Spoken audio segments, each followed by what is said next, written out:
The Mueller investigation heats up again. Omarosa promises shocking tapes, and Democrats prepare for election 2018. I'm Ben Shapiro. This is The Ben Shapiro Show.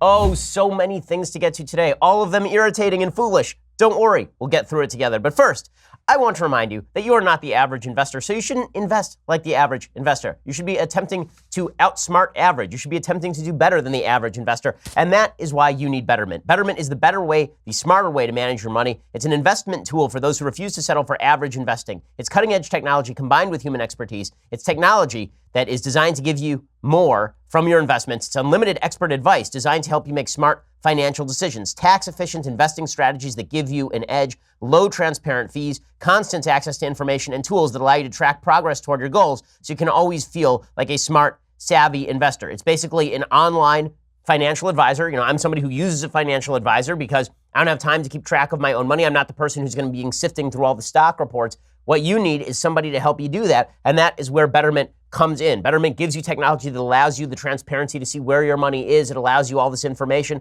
It allows you up-to-date information that's available to you all the time and low transparent fees. So it's not like you're getting charged on a per-trade basis, for example. Betterment, you have to outsmart average, and the best way to do that is by signing up today and getting up to 1 year managed for free. Go check it out right now at betterment.com/Shapiro. That's betterment.com/Shapiro. Again, BETTERMENT, betterment.com/Shapiro. Use that /Shapiro to let them know we sent you. Plus, you can get up to 1 year managed for free. So go check it out right now.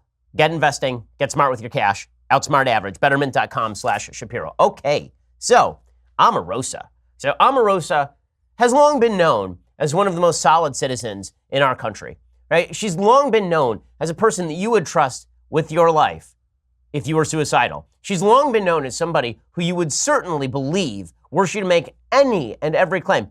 At least that's how the media are treating her these days. So the media that hated Omarosa up until, 37 seconds ago, now they think that she has tons of credibility to speak about who President Trump is. So the lady who on tape 2 years ago was saying everyone would be forced to bow before President Trump. That is not a paraphrase. That is a direct quote. She said that people would be forced to kneel before Zod. Right? That lady now is saying that she is sorry she was ever part of the Zod regime, and she feels quite terrible that she flew with Zod out of the mirror forbidden zone, and now she is very sorry and wishes abjectly to beg apology of you and to remind you that President Trump is in fact a vicious and brutal racist. So she says that she has all sorts of Trump tapes, and she now says that there is a production staff member on The Apprentice who wants to drop tapes of President Trump using the N-word. Now, if this sounds like deja vu, that's because it is. We had this exact discussion back in 2016. There were rumors that there were tapes from the set of The Apprentice where Donald Trump was using the N-word, and none of those ever came forth. There's a lot of talk about whether Mark Burnett, who's the producer of The Apprentice, was hiding those tapes, or whether he was just friends with Trump and didn't want those tapes to get out. Well, now Omarosa is resurfacing those rumors, and she says that there is indeed a staff member who wants to wait till October to drop those tapes. If those tapes were to drop, it obviously would be a major problem for the president, not because I think his base of support would dissipate. I think people who are loyal to Trump are loyal to Trump through thick and thin, but because all of the stuff that people have said is racially charged would suddenly look very different if the president habitually uses the N-word, right? If the president habitually uses racist slurs, then all the stuff that feels racially charged or racially tinged suddenly shifts over into the category of probably racist. But is that tape out there? Well, there's no evidence that tape actually is out there. Nonetheless, Omarosa is pushing this, and Chris Matthews on a hardball. He's very eager to hear about it. Get him in the morning, come to the show, roll on in here, talk about racism with Omarosa, who I hate, but now I love her because she's saying bad stuff about Trump. Chris Matthews, Omarosa, go. I believe that they're using it for politically motivated things. In fact, they may... Before November? Before November. And they took it on themselves to actually document this so that they could actually expose him for the racist that he is. Okay, so now Omarosa says that he's a racist. So she was out there the entire campaign talking about what a non-racist Trump was. She gets fired because she's a terrible employee, and then she leaves the White House, and suddenly Trump is a racist. If this feels a little bit as though she is turning and wheeling on Trump because she's mad at him, that's because that's exactly what this is. So President Trump is, in his own inimitable fashion, takes to Twitter to respond because this is the reality show we all bargained for. Okay, let's be real about this. This is what you wanted to see, was it not? When you turned in to The Apprentice, this is what you wanted to see. You are getting the show that you took that remote control and decided to TiVo, and now you're getting to enjoy it. break out the popcorn, break out the jelly beans, because this is how it's going to go from here till the end of the administration. President Trump tweets out this. Mark Burnett TV called to say there are no tapes of The Apprentice where I use such a terrible and disgusting word as attributed by wacky and deranged Omarosa. So I like that every day now, actually, her nickname expands. So she started off as Wacky Omarosa. She's now Wacky and Deranged Omarosa. Tomorrow it will be Wacky, Deranged, and Insane Omarosa. So she's sort of like an Austrian prince. She just adds names as time continues. So Trump continues, I don't have that word in my vocabulary and never had. She made it up. Look at her many recent quotes saying such wonderful and powerful things about me, a true champion of civil rights until she got fired. Omarosa had zero credibility with the media. They didn't want interviews when she worked in the White House. Now that she says bad about me, they will talk to her. Fake news. Here's the thing. Trump's actually right about this, obviously. The media hated Omarosa. They thought that it was a joke she was in the White House, because it was a joke that she was in the White House, because she never should have been hired, because the president didn't hire all the best people. He hired Omarosa. Of all the people in the United States, he went to hire Omarosa. But when he says that the media are treating Omarosa with a strange new respect, that, of course, is 100% true. And then he says, when you give a crazed, crying lowlife a break and give her a job at the White House, I guess it just didn't work out. Good work by General Kelly for quickly firing that dog. Okay, so people today are saying, oh, it's racist. Racist that Trump would call her a dog, right? He calls her a crazed, crying lowlife, and he says he gave her a break. I like that for President Trump, every time he hires somebody, it's that he gave them their big break in life. It's like, out of the charity of his heart, he hired Omarosa because he's such a charitable fellow, President Trump. That's what he does. He's just such a nice guy. Okay, but the idea that he's a racist because he called Omarosa a dog is just silly. Here is a mere smattering of the people he has called a dog in the past on Twitter alone. Okay, and it's always in the same context. He loves the phrase, fired like a dog, which begs the question, how many dogs has he actually fired? Because that's weird. Like, do you fire a dog? Are dogs known for being fired? It's a strange turn of phrase, but the president has said this many, many times. So here is what he said about David Gregory, formerly of NBC. David Gregory got thrown off of TV by NBC, fired like a dog. Now he's on CNN being nasty to me. Not nice, exclamation point. Mitt Romney had his chance to beat a failed president, but he choked like a dog.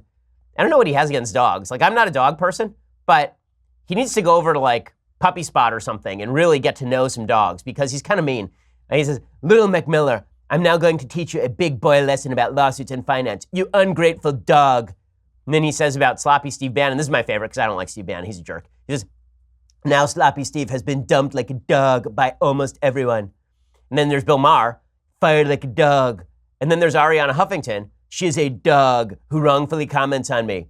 And then there's Reverend Wright and Barack Obama. He says that Reverend Wright was dumped like a dog. And then there's Eric Erickson, who is fired like a dog. And then there's Reverend Wright, who was also, again, dumped like a dog. And then there was Glenn Beck, who was fired like a dog. And then there was David Axelrod, who was a dog. And then there was George Will, who was thrown off ABC like a dog. And then there was Chuck Todd, who was not quite fired like a dog, but Trump thought he was going to be fired like a dog. And there was Brent Bozell, who came to his office begging for money like a dog. And then there was Eric Erickson, again, fired like a dog. And then Mubarak, who was dropped like a dog. There was Ted Cruz, who scapegoated his capable director of communications, fired like a dog. And finally, the best one of all is, of course, this. This is a classic of the genre, fired like a dog. I mean, it's a whole genre, right? If Blockbuster Video still existed, there would actually be a full section of dog references by President Trump. Be like, fired like a dog 1, fired like a dog 2, The Revenge. Okay, so he tweeted, this is of course the best one. This is from October 17th, 2012. Robert Pattinson should not take back Kristen Stewart. She cheated on him like a dog and will do it again. Just watch. He can do much better.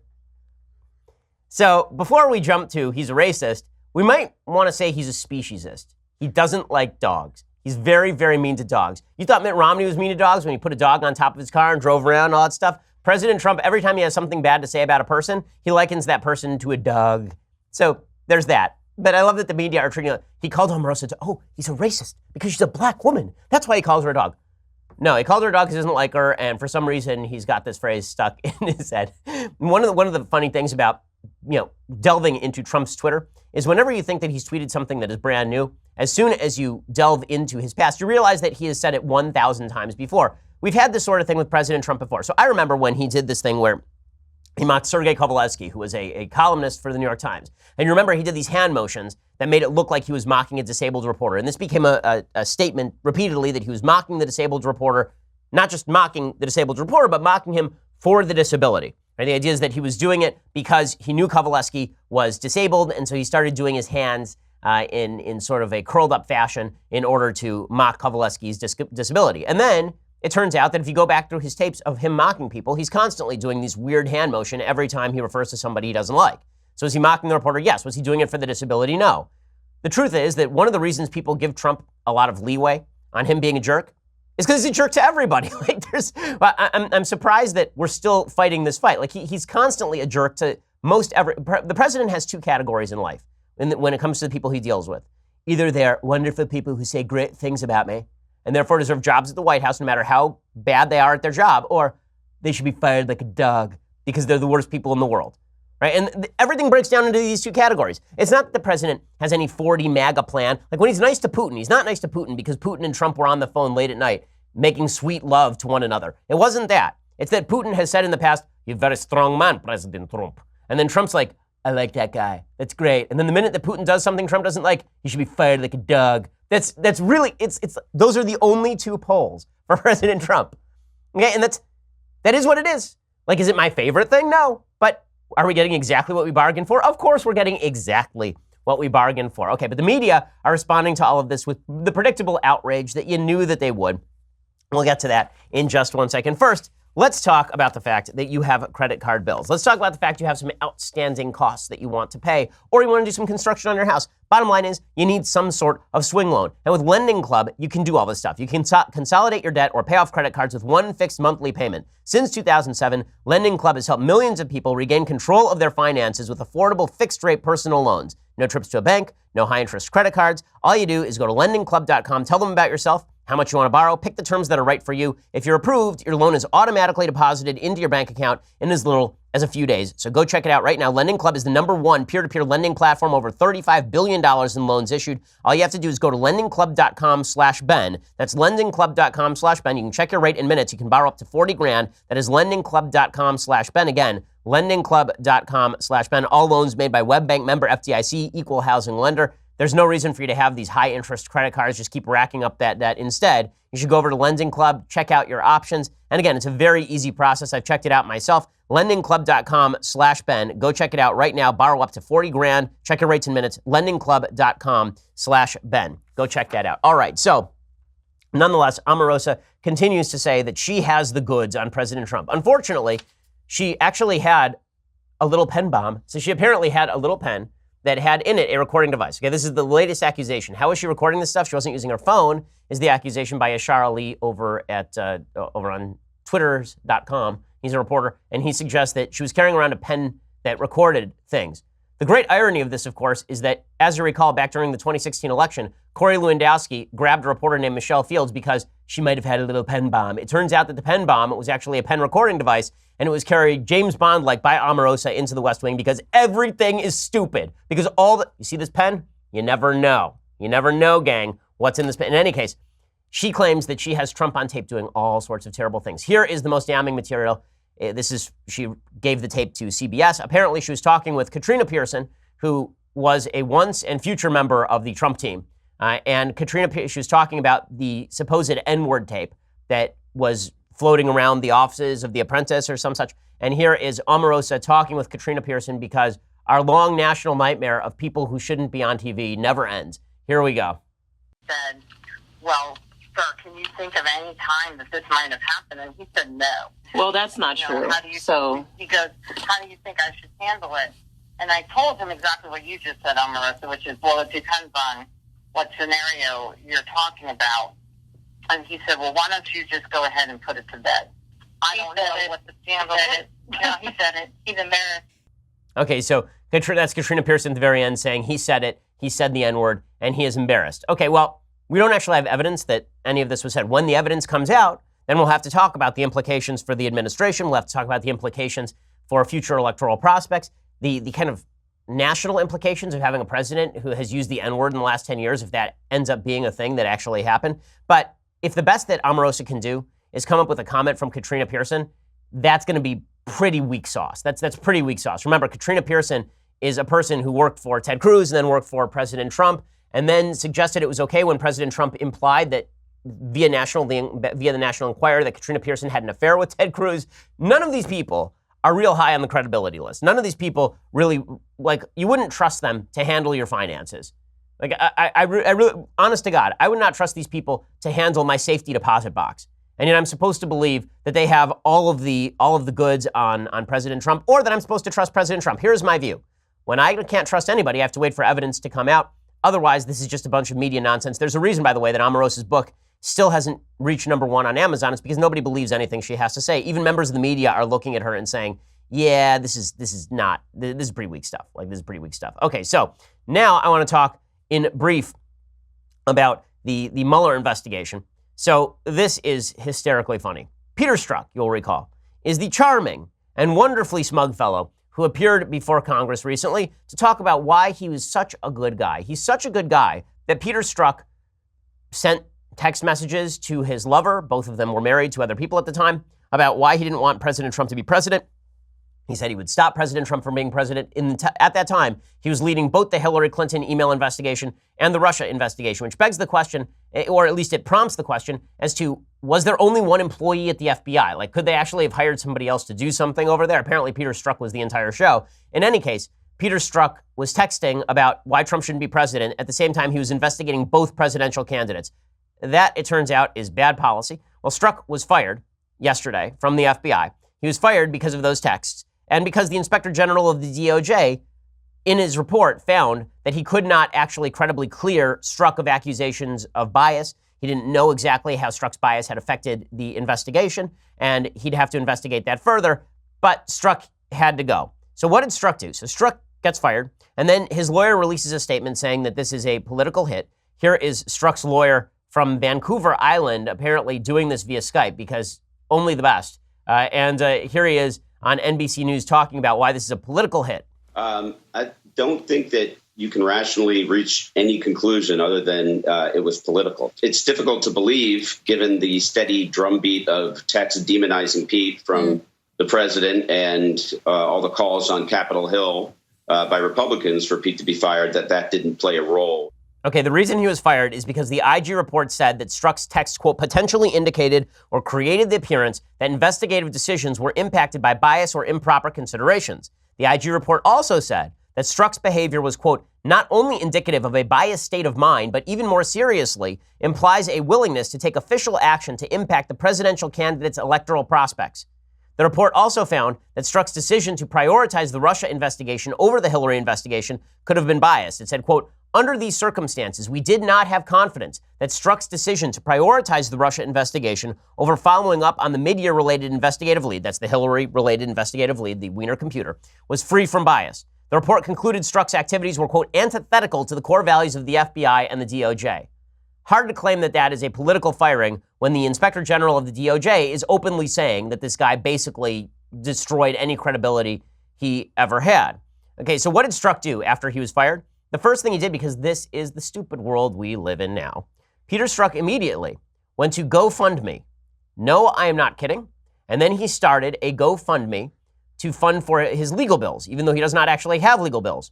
Within 24 hours, he had raised over $250,000 for his legal defense fund, because everything is stupid. So I just want to point out how dumb Democrats and leftists who are doing this are. In the last 2 years, they've made heroes out of James Comey, a man who undermined the credibility of the FBI and may very well have gotten Donald Trump elected. Remember, it was James Comey's reopening of the investigation into Hillary Clinton a week before the election that may have sunk her in the swing states just enough that she loses the election. They've made him into a hero, right? He is the leader of the resistance now. Now they're making Omarosa into the leader of the resistance. They've made Michael Avenatti a legitimate presidential candidate, the lawyer for a porn star. They've made him a legitimate presidential candidate based on the fact that his clients once had sex with Trump during Shark Week. Like that is it. Legitimately, they're making Michael Avenatti, he's now running for president. He's in Iowa right now organizing. Seriously, they're not polling on him. By the way, he'll win a primary. Okay, if Michael Avenatti runs, he will win a primary because this is what Democrats are now. He's a more interesting and exciting candidate than Kamala Harris. Okay, and now they're also making a hero out of Peter Strzok, whose complete botchery of the Trump and Hillary investigations also probably led to Trump being elected. Remember, the only reason that Hillary Clinton's investigation was reopened that close to the election, even though the FBI knew about Weiner's laptop in late September, is because Peter Strzok decided to prioritize the Russia investigation over the Hillary investigation. And then by the time they got around to looking at the Hillary stuff, it was a week before the election, they had to reopen it. So the Democrats are now raising money for James Comey and Peter Strzok, two of the people that Hillary Clinton, I think, has the most right to blame for her gigantic electoral failure. So well done, Democrats. You guys are you're on top of it. You're just on top of it, raising money for Peter Strzok. I'm sure he will use it to pad his latest love nest with the person he is not married to. He's just a delight.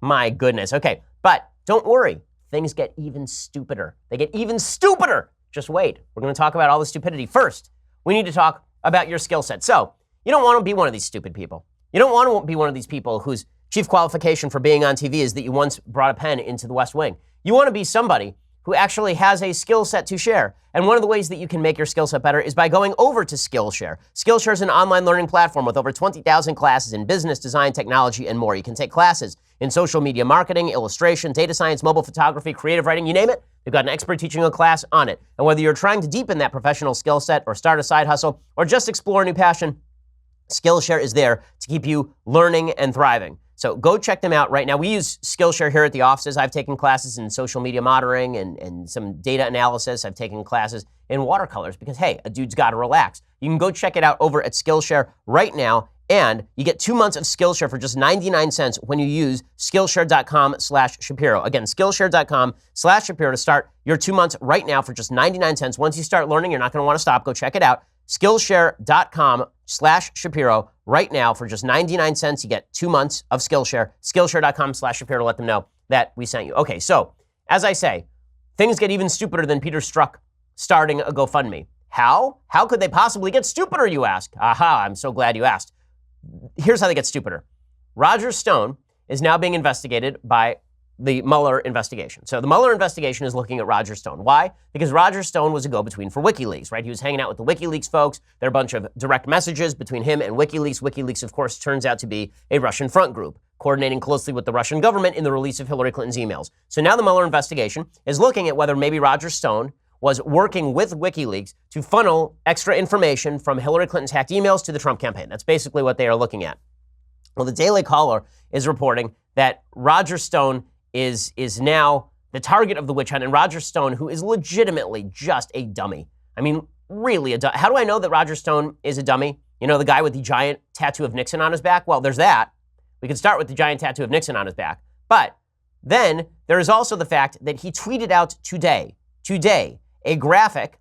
I'm not kidding about this. Again, I have to keep clarifying that I'm not kidding, because if you had told me this is what politics was going to be like when I got into it, I definitely would have gone. I would have gone and continued playing in a string quartet. Like, really, he tweeted this out. He actually put this out on Instagram. Okay, it is a picture of Sean Hannity, Mike Pence, Sarah Huckabee Sanders, Roger Stone, Devin Nunes, Donald Trump, and Rudy Giuliani wearing uniforms that look like astronauts. And then it says below it, Space Force. In space, no one can hear you lie. They're all wearing patches in these uniforms of swastikas. Swastikas with a little rocket. And Roger Stone put this out, says, I love this. Proud to be in this crew. But the only lies being told are by liberal scumbags. Now, why, you ask, would Roger Stone tweet out a picture of himself wearing a swastika along with other members of the Trump administration and Sean Hannity? Because he's stupid. That's the answer. The answer is because he's a dum-dum.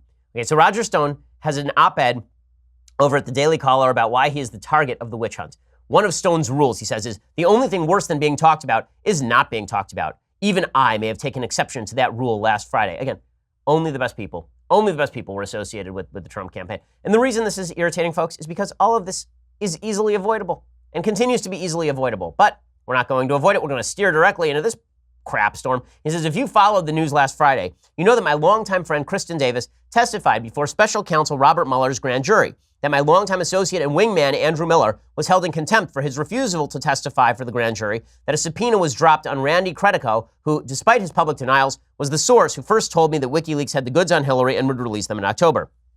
It was a deep state trifecta. Andrew Miller's contempt citation is a bit more complicated. His appeal may be problematic for Mueller down the road.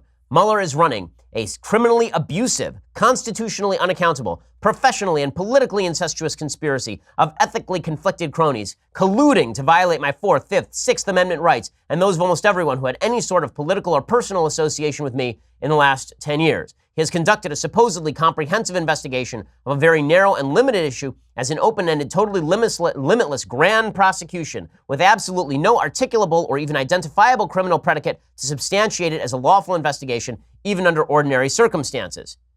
Well, I mean, you did brag that you were like best friends with WikiLeaks. I mean, there was that. And then you also bragged about how you were tight with Trump, so there's that as well. I mean, again, maybe Mueller finds nothing, but the grand prosecution, how dare they target me, Roger Stone? I am clean as No. Okay, so here he continues. He says, Mueller's team of partisan prosecutors seeks to prove the unprovable, that I received allegedly hacked emails from the Russians or WikiLeaks and passed them on to Donald Trump. This threadbare false narrative is harped on endlessly by slugs at MSNBC and other despicable fake news outlets. Now, because of the accuracy of my tweets, in which I merely followed the tweets of WikiLeaks and the many public interviews of WikiLeaks publisher Julian Assange, Mueller and his hitmen seek to frame some ludicrous charge of defrauding the United States. This, of course, is based on a false and unproven assumption that Assange is a Russian agent and WikiLeaks is a Russian front, neither of which has been proven in a court of law. Okay, so if his defense is that WikiLeaks is not a Russian front, good luck with that one. Good luck with that one, because it turns out the high level of coordination between WikiLeaks and the Russian government is obvious to anyone who's spent any time looking at this issue. Again, he maintains that WikiLeaks is some sort of independent agency.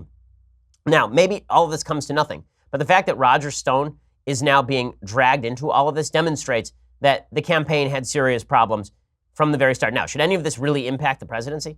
Should any of this really be of any sort of consequence to the Trump presidency? I don't think so. I really don't think that any of this ends up being a big deal in the end. That said, I do think that things have become so stupid on every side that it's difficult to tell what is real from what is not. And when I say stupid on every side, I mean the left's perception of this case is just as stupid. So the Washington Post editorial board, for example, they say the only way for us to really believe that anyone is innocent in this case is for Trump to talk directly with Robert Mueller. And they write this whole editorial saying there's no need to fear Mueller, Mr. President, if you've nothing to hide. Of course, that's not true. Okay, as a lawyer, that's not true. The first rule of lawyering is tell your client to shut his face. Really, that is the first rule of any sort of criminal lawyering. Shut your head. Don't talk. Okay, it doesn't matter if you're innocent. It doesn't matter if you're guilty.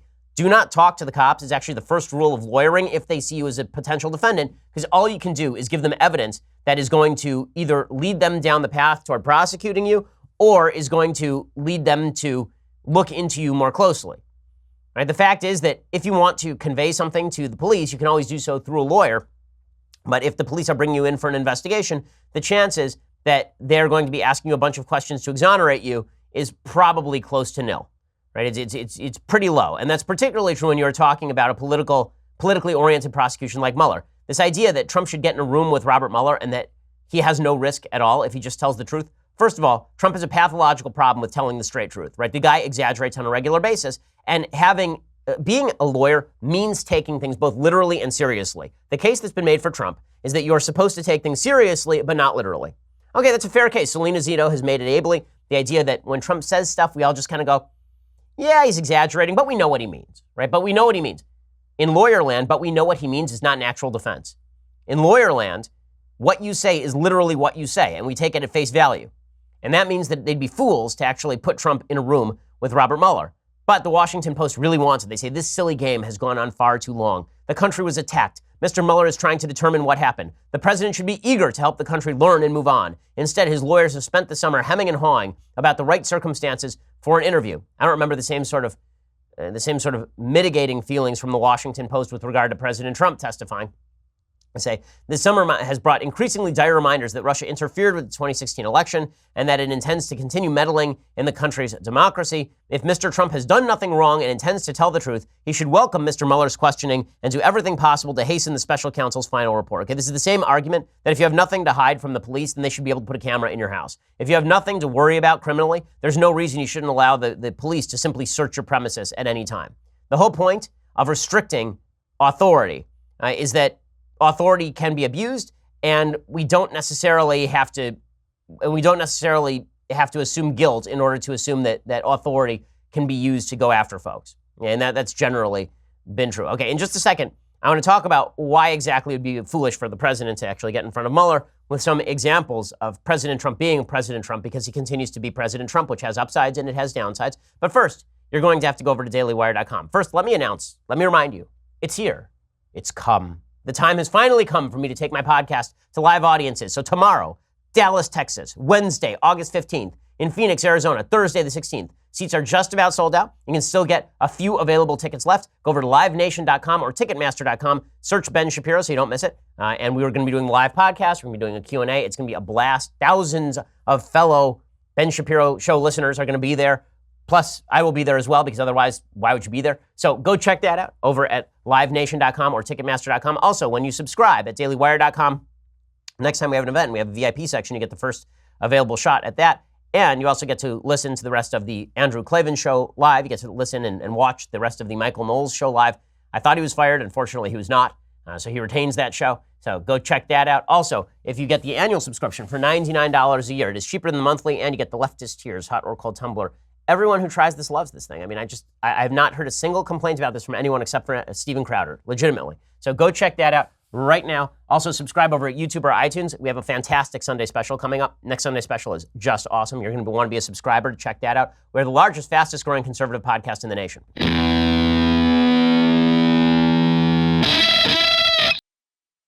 So the president of the United States, if everything feels chaotic, it's because everything just feels chaotic. And it's highly irritating. It's got to stop. None of it is very helpful. The president has news cycles from here to the end of time that are quite good for him, right? The economy is doing well. We don't have any major foreign crises. This is one of the things I keep emphasizing. If the president would just stay out of the news, everything would be better. Every time the president goes abroad and the media doesn't have anything to do but fulminate over nothing, his approval ratings go up. Instead, the president has a nasty habit of allowing his id to dominate how he approaches politics. And that makes it very hard for his fellow the Republican Congress people to get elected. I talk to Republicans who are running in races across the country on a routine basis. And the biggest single problem they have is that every election is no longer a referendum on them. It's a referendum on President Trump. And President Trump is not popular in a lot of swing districts. So for all the talk about Trump being litmus test for Republicans, I know a lot of Republicans are enthusiastic about that because Trump won in 2016. 2016, you may notice on the calendar, is not the same date as 2018, nor is it the same date as 2020. What the president does actually matters. And so when the president is petty, or when the president gets into Twitter spats with Omarosa, or when the president is just musing about Strzok and Page and all the rest of this stuff, is any of this stuff dramatically helpful? No, it's not. And an example yesterday of just how unhelpful this is. So President Trump, he was announcing a win for him, okay? It is the John McCain National Defense Authorization Act. It is a massive increase in defense spending. That is a good thing. That is a win. It's something that he has touted for a very long time. All he has to do for the headline to be good is just be a normal human, like a normal, decent human. John McCain, as much as President Trump doesn't like John McCain, is indeed an American hero. Okay, John McCain underwent torture by the Viet Cong for years at a time, and then when he was offered his release, he refused his release on the grounds that he didn't want to leave his guys behind.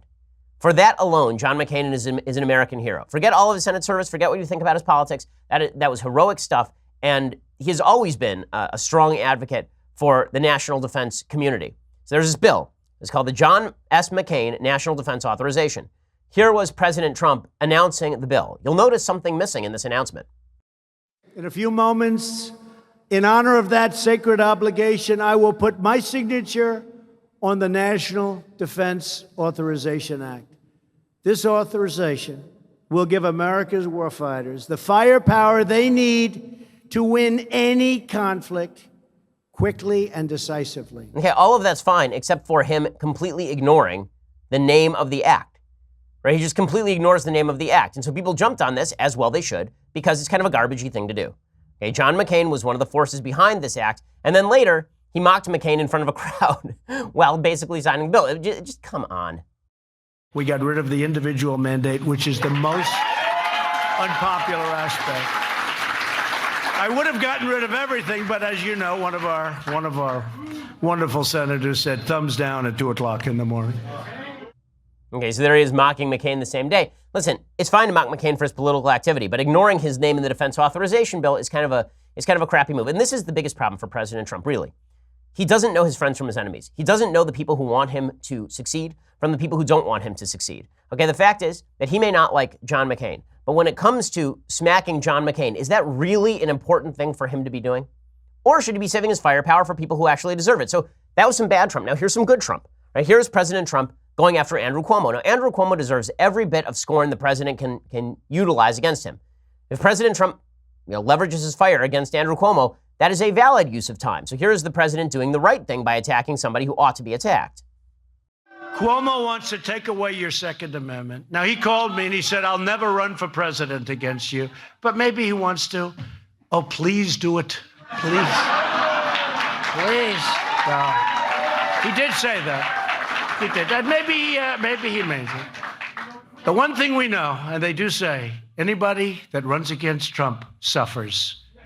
Yeah, I mean, this is the part of Trump that's actually, first of all, it's very funny. But second of all, this is the part of Trump that's actually useful. Him attacking Democrats is useful. Him attacking people who are actively, trying to run against him, that's a useful thing. What is not a useful thing is all of the distractions, is all of the foolishness with Omarosa. There's been this take on President Trump all along. That you get the good along with the bad. And that works until it doesn't. Right? It works until it doesn't. People say, well, it helped him win in 2016. It did help him win in 2016. But you know what? He lost the popular vote by 3 million, and he barely won the election in the Electoral College. Right? He won 3 states by 80,000 combined votes. And if you think that the same formula is necessarily going to allow you to win in 2020, even as you've doubled down on all of the qualities that made you unpopular in the first place, I am skeptical. I'm just skeptical. Now, maybe Trump pulls it out, right? Trump is very good at pulling his opponents down into the mud. This is what he is best at. And that's valid, and that's useful. But if the president could get even a little bit more disciplined, he'd have a much better shot of maintaining Congress, maintaining the Senate, maintaining the presidency. If we lose the Congress, the Senate, and the presidency by 2020, people are going to look back and say, well, maybe all of that, the good comes along with the bad stuff. Maybe it would have been better if we had just gotten the good and not gotten a lot of the bad. I don't see why that's out of the realm of possibility or why that is being hypercritical of the president. I really don't think that it is. Now, speaking of Cuomos who stink, Chris Cuomo on CNN made a statement yesterday that is just astonishing. So as you've been following, we talked about it yesterday, the fizzled alt-right rally in Charlottesville, 25 people showed up, and then Antifa showed up by the hundreds and proceeded to attack. Some members of Antifa proceeded to attack the police. They were walking around chanting, no borders, no wall, no USA at all. Really just wonderful, wonderful folks, Antifa. Going all the way back to 2016, before Trump was president, the DHS, the Department of Homeland Security, was suggesting that Antifa was actually a threat to security across the country at events across the country. Yet the media have been propping them up. And for all the talk about how the right needs to disassociate from the alt-right, how the right needs to basically disassociate from folks like Corey Stewart in Virginia. And I think there's a lot of validity to that. I think Corey Stewart has been race baiting for no reason other than political gain, and it's gross. In Virginia, for all the talk about how the right needs to get rid of the Steve Bannons and they need to get rid of the kind of alt-right soft players in the right-wing movement, the left has embraced Antifa to far more of an extent than the right currently embraces the alt-right. There's just no question about this. And the latest proof of this is Chris Cuomo, who legitimately cannot bring himself to condemn Antifa, a violent terrorist group in the United States. Here's Chris Cuomo, who is, it's unbelievable to say this, but he is the less bright Cuomo. I didn't know that was possible. But here's Chris Cuomo actually saying on CNN that there is no moral equivalency between the Nazis and Antifa, between the alt-right and Antifa. Here's the argument. If you're a punk who comes to start trouble in a mask and hurt people, you're not about any virtuous cause. You're just somebody who's going to be held to the standard of doing something wrong. But when someone comes to call out bigots and it gets hot, even physical, are they equally wrong as the bigot they are fighting? I argue no. Okay, so he argues that Antifa is not as bad as the alt-righters, ignoring the fact that Antifa walks around shouting about how all cops are racist and about how the system has to be torn down, about how the United States should not exist. Okay, it is exactly this perspective on the part of the mainstream left that will lead to increased violence, really. It will lead to the belief that the mainstreaming of violence is okay. You label your opponents Nazis and then you go out and you protest them. How do I know? Because Antifa actually tried to do the same thing at an actual speech that I was giving, okay? I was the #1 target of the alt-right in 2016. There has been no more vocal voice against the alt-right in the United States than me. Okay, I've been doing this for years, ripping on them consistently. And yet Antifa was there at Berkeley trying to shut down my speech. Okay, but according to Chris Cuomo, they're just nice people, right? They're just trying to fight the fascism. The reality is that Antifa is an anarchist, communistic group.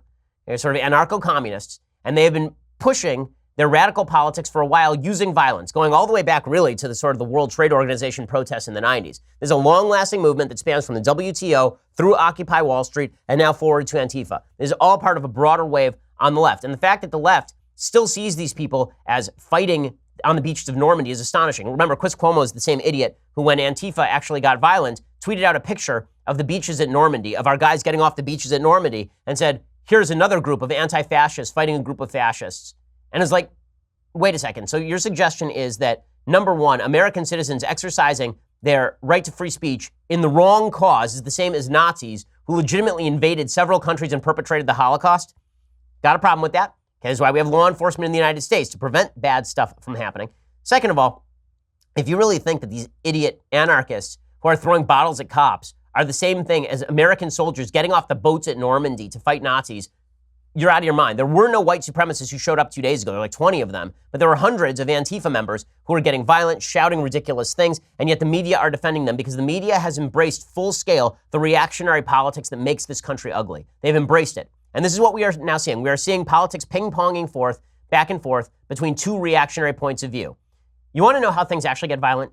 You want to know how a peaceful country or a country that has a functioning democracy devolves into violence and sectarianism? The way it happens is you feel that your group is threatened by an outgroup, and so you start pursuing ever more radical methods of fighting that outgroup. And in response, the outgroup feels threatened by you, and they start pursuing ever more radical politics and violence as well. That's how things spiral out of control. And Chris Cuomo and folks like him who are pushing Antifa are only promoting that. They're only helping that case.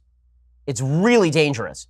They're playing with fire here. They're playing, if they had any sense and actually looked back at the history of Nazi Germany and pre-Nazi Germany, what they would have to recognize is that one of the things that led to the rise of the Nazis was the fact that there were actual near daily street fights between communists and brown shirts on the streets of pre-Nazi Germany, on the streets of the Weimar Republic, that led to the rise of the Nazi government. That really is a deep part of the history the media wish to ignore simply because they want to claim that everybody on the right is evil, or anyone tangentially associated with the right is a Nazi. But everybody on the left is actually good and noble and virtuous. Okay, time for some things I like, and then we'll do some things that I hate. So, things that I like. Greg Gutfeld does a great job over on The Five, and he has a brand new book called The Gutfeld Monologues. He has an essay at the very beginning that's really telling, because Gutfeld took the same position I did in the 2016 election. He didn't vote for either of the candidates. And he talks about why that was, what has changed, what his view is on President Trump. And then what he does is he takes a lot of his old monologues and he does something that's really worthwhile, something I think that most commentators actually should do. He takes a lot of his old writings and then he critiques his own writings. Now, this is something that I did recently on the Daily Wire when I was criticized for some stuff I'd written in the past. I felt like, okay, well, you know what? Why don't I go back and actually see if that stuff was bad or if it was good? And it turns out some of it was bad and some of it was good. I would say the vast majority of what I've written over the course of my career I'm proud of, but there are certain things that I've written that are just garbage. And Gutfeld does the same thing in the Gutfeld Monologues. It's worth reading. It's a fun read. I think it was number 5 on the Wall Street Journal bestseller list this week. So go check it out. The Gutfeld Monologues by Greg Gutfeld. Greg's also a really good guy, so go check that out. Really, really nice guy. Okay, time for, let's do a bunch of stuff that I hate, like a lot of it. Okay, so this is just amazing and also amusing. I don't know whether I like this or whether I hate this. And it's sort of a deconstruction of the culture. So there's a new show on CW about Batwoman, right? Not Batgirl, Batwoman. Batgirl is Commissioner Gordon's daughter. Batwoman is a police officer, I guess, like a former police officer. I'm trying to remember her backstory, who ends up fighting crime alongside Batman. In the New 52 comics, which were released, in the last decade or so? In the New 52 series, they made her a lesbian because when they launched New 52, they decided they were going to go broad-scale diverse, so everybody was going to be a Muslim or black or gay because they wanted a broader spectrum of characters who are not all white, straight people. Okay, that's their creative decision. I would suggest that creativity was pushed less by character necessity than it was by a desire to be politically correct. If you read a lot of the New 52 comics, I've been critical of them for years because they've attempted to leverage left politics into comic books in matters ranging from immigration to sexuality. They've had full comic books where Superman is basically a member of Antifa fighting the police or a member of Black Lives Matter. The New 52 has become very, very much to the left. In any case, the character of Batwoman has been a lesbian in the New 52 for probably a decade, close to a decade. And now they're making a series on CW about Batwoman, and so she is a lesbian, of course. Now, we'll see how that plays on network television, whether people are all that interested in watching a character who is a lesbian full-time. Maybe yes, maybe no. Who knows? Whatever. Not a huge deal. However, it was a huge deal to the left. Why was it a huge deal to the left? Because they insisted on the left that you needed a lesbian to play a lesbian. In the same way that you need a transgender person to play a transgender person and a Catwoman to play Catwoman, like a woman who's a cat, you need to play an actual Catwoman. You also need a lesbian to play a lesbian. So CW, trying to hone in on that, decided, you know what, why don't we cast Ruby Rose? So Ruby Rose, you'll remember maybe from the latest John Wick movie. I haven't seen her in a lot of stuff, but she's a decent actress. She plays stolid really well, and she is bisexual. So she is not a full-scale lesbian. She calls herself gender fluid, so she is male she feels male some days, and she feels female others, and she's bisexual, and she's pansexual, and all this kind of stuff. Okay, but here's the problem. Nobody on the right cares about this stuff, right? Nobody on the right is like, oh, that's just terrible. Everyone on the left went nuts. She had to quit Twitter. Why did she quit Twitter? Because hilariously enough, the left decided she was not lesbian enough. She was bisexual, not a full-scale lesbian. And that meant she was just not enough of a lesbian for her to play the sainted character of Batwoman. According to the Washington Post, some corners of Twitter and Instagram are criticizing actors who have been cast to play gay characters on screen, leading one of them to abandon a platform. Over the weekend, Australian actress Ruby Rose quit Twitter and shut down public commenting on her Instagram account after receiving backlash over her being cast as Batwoman for Greg Berlanti's series of Arrowverse shows on CW. By the way, I believe Craig Berlanti is gay as well, so it's not like the guy doesn't have an interest in LGBT issues. Part of the furor is centered on representation of DC Comics superhero who is a lesbian.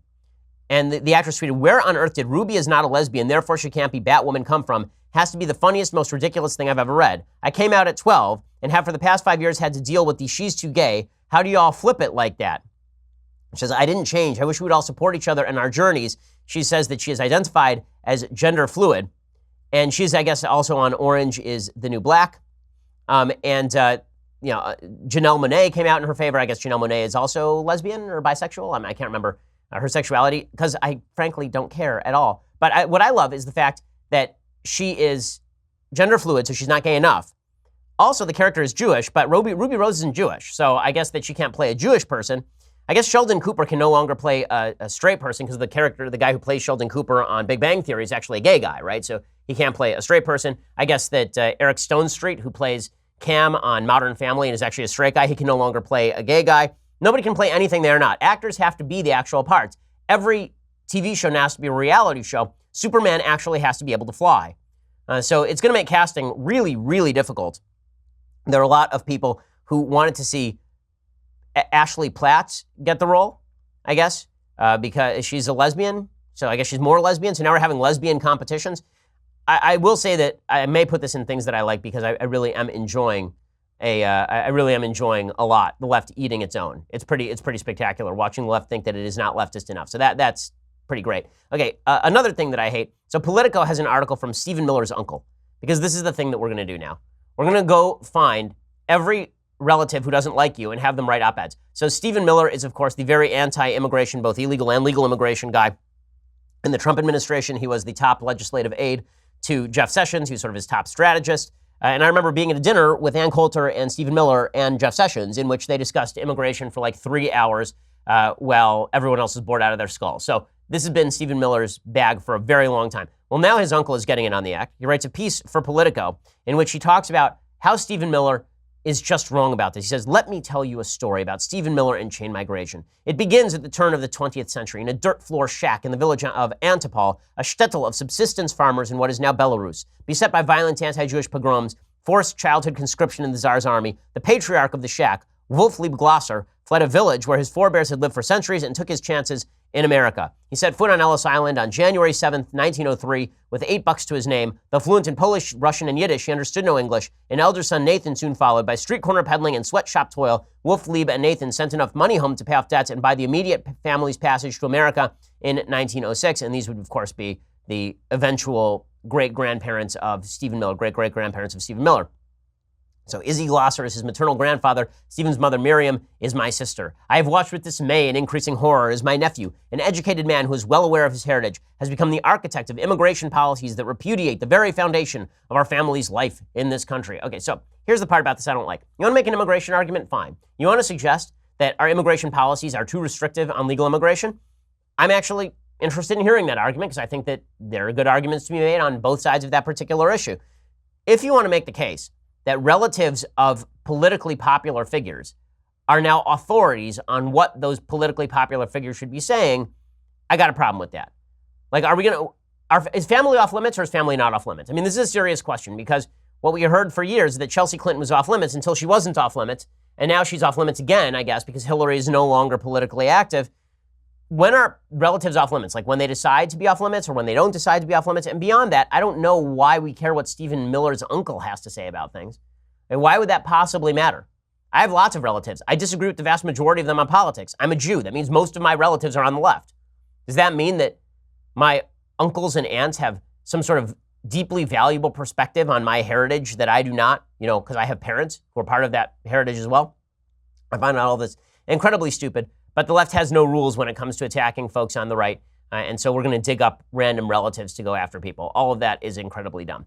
Okay, we'll be back here tomorrow, and we will be broadcasting from Dallas, so go check out our event. If you are in Dallas, I believe there are a few tickets left. Go over to Live Nation or Ticketmaster and get a few of the remaining tickets. If you're in Phoenix, then the following day, we are going to be broadcasting from there as well, so go check that out. I'm Ben Shapiro. This is The Ben Shapiro Show. The Ben Shapiro Show is produced by Senya Villarreal, executive producer Jeremy Boring, senior producer Jonathan Hay. Our supervising producer is Mathis Glover, and our technical producer is Austin Stevens. Edited by Alex Zingaro. Audio is mixed by Mike Caramina. Hair and makeup is by Jesua Alvera. The Ben Shapiro Show is a Daily Wire Forward Publishing production. Copyright Forward Publishing 2018.